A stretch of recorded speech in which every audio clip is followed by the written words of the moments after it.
In this video, we're going to be talking about resilience. And Hetty here has done a fair bit of research in order to bring us some good advice, which I think I'm going to find pretty helpful actually, on being more resilient in life. And we're going to start with a bit of fun, so keep on watching!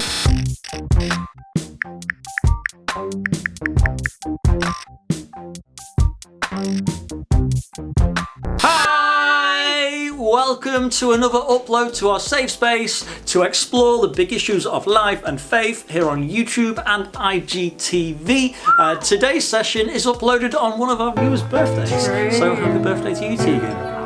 Anyway, today we're going to be talking about resilience, and Hetty, you do have some incredible top advice for us, some tips that you have collected from various different sources on resilience. And so because of that, I thought I'd have a little bit of a quiz to start us off. Okay. All right? Yeah. Bit of a quiz on some celebs, some celebrities who have showed resilience in their lives. And so what I'm going to do is I'm going to show a picture really blurred, and then I'm going to bring it into focus very slowly. Okay. And you, Hetty, need to try and guess who it is before it's fully focused in. All right? Okay. Okay. I think they might beat me. Probably. I don't know. I think you'll be really good at it. Yeah. Here's the first person. Ooh.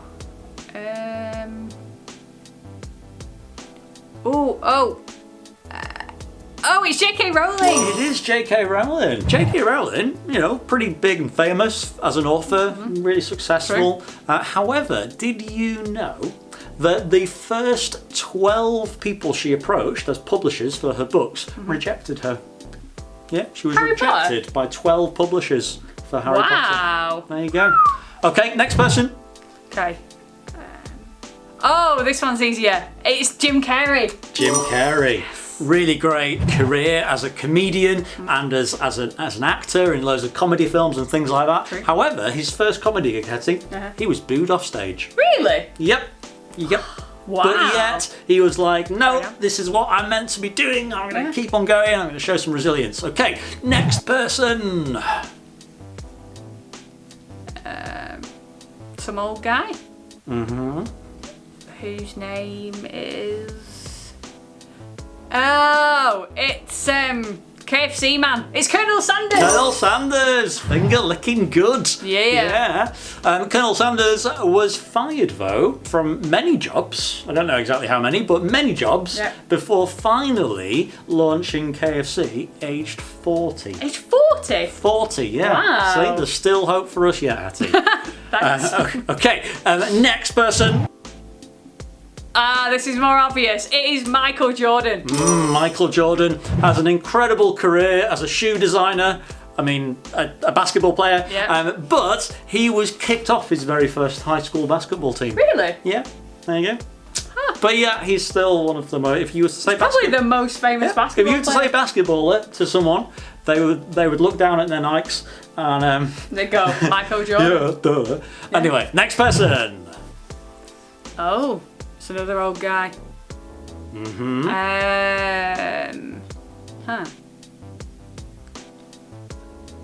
Oh, it's Albert Einstein. It is Albert Einstein. Our mate Albie is proper famous, successful, created so many new ways of looking at science and everything. Really just sort of known as being proper smart. Yeah. So Einstein apparently couldn't read until he was age 7. And he couldn't even speak until he was aged 4. Oh wow. So, you know, even though he's remembered so well now for his intelligence, actually he had a hard time getting going. Wow. And so, you know, he showed that resilience and still went on to achieve incredible things. Next person, here we go.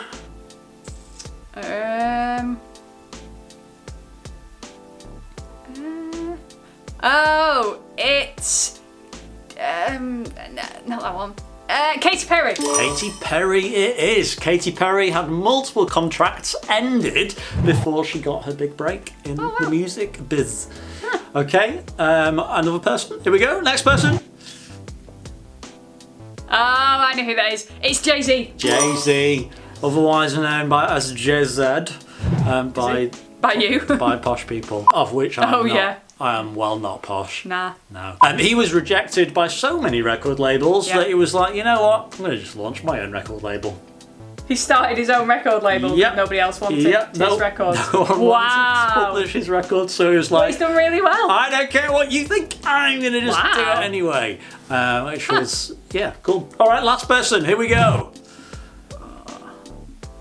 It's the old guys I'm finding the hardest.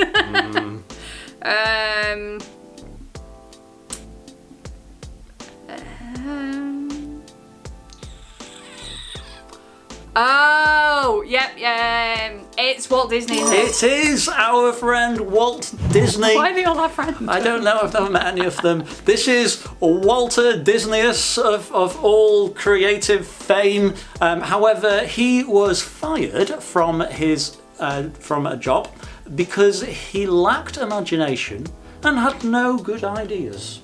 What? That's what his boss said.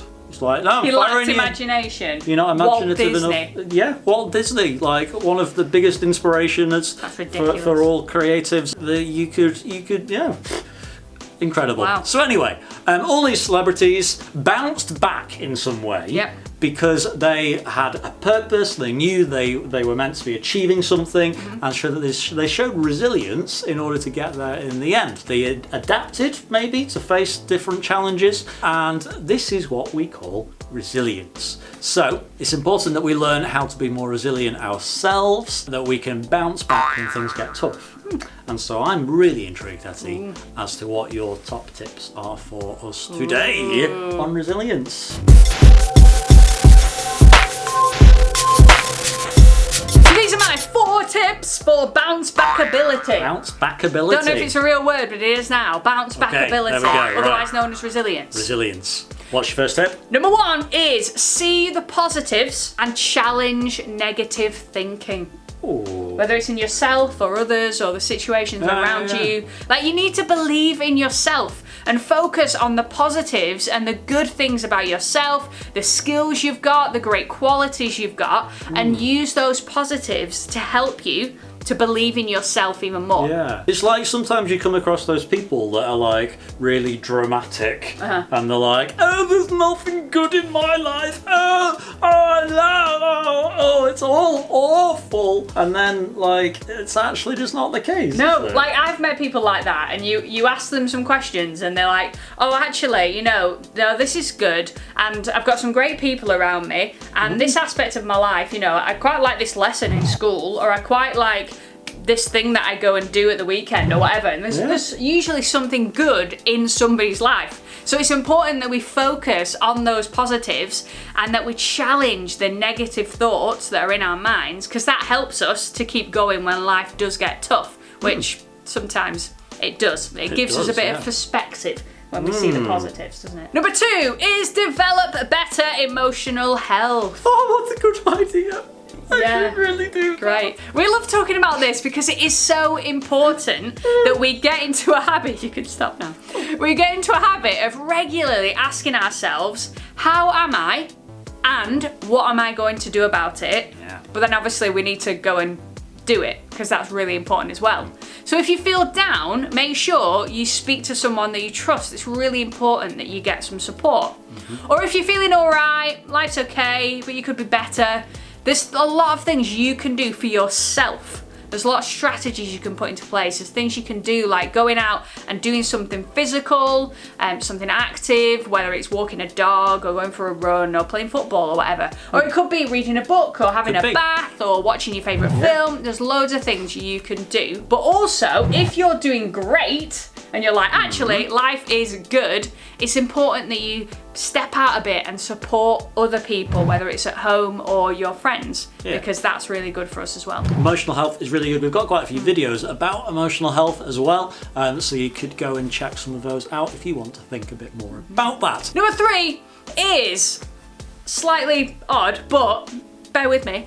Pause and think before you act. Oh yes, because people can be very naughty. No, but it is important, right? Because managing our own behaviour is really helpful, because it means we learn to take responsibility for ourselves, for our own actions, for the things we do. Because actually, we all do make mistakes, But it's important where we can that we pause and we try to help ourselves to be the best that we can be. Like thinking before you say something when you're really like annoyed at someone, because it might mean you'll avoid saying something you regret.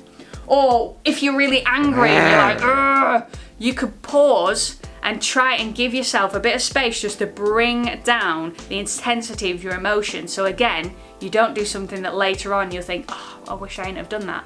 That is quality advice, that one. I should put that into practice more. Yeah. Shouldn't we all? And making sure that we don't just go along with what everybody else is doing as well. Yeah. We pause and we think, actually, no, what do I want to do? What is my decision in this situation?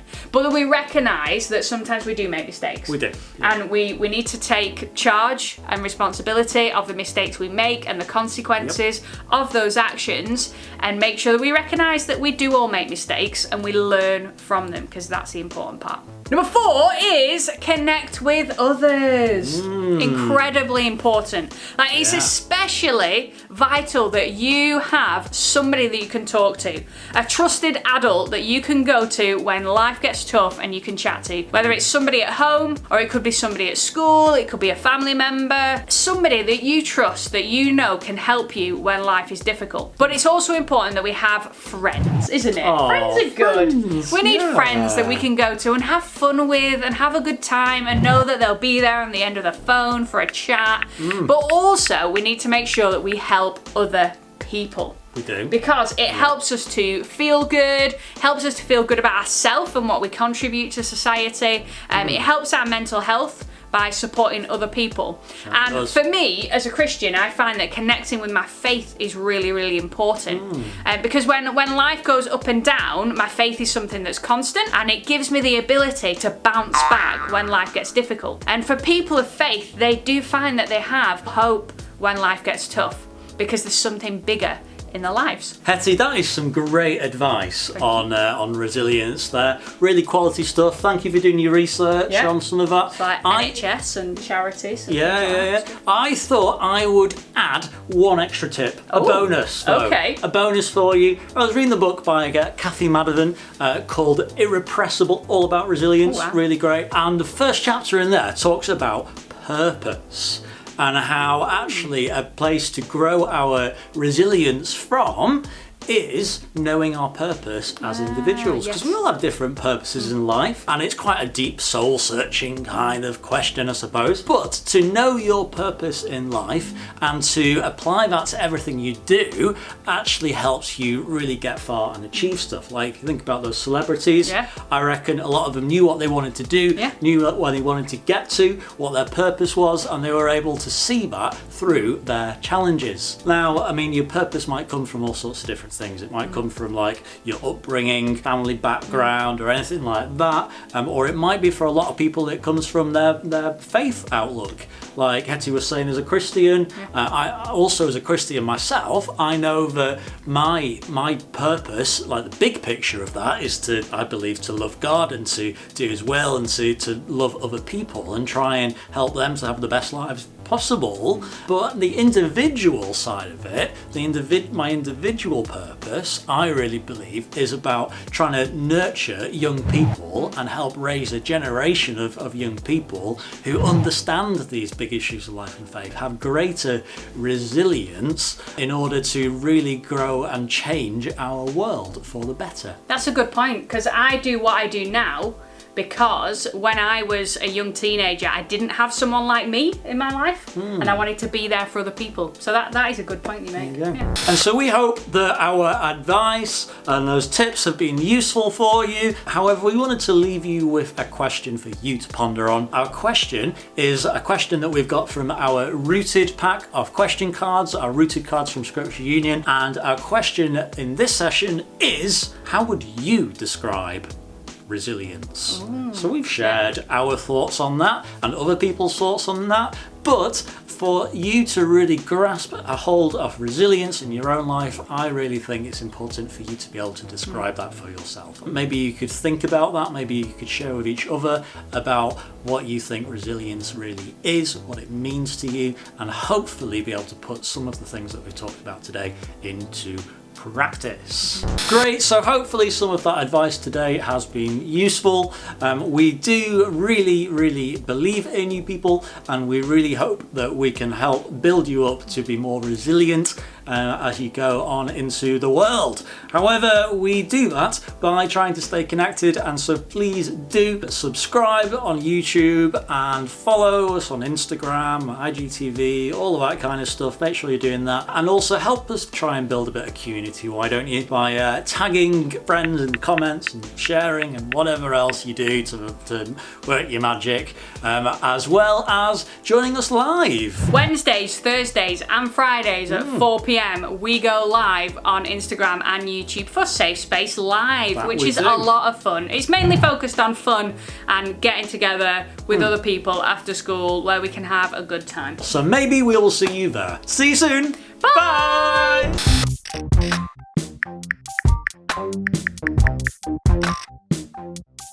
Bye.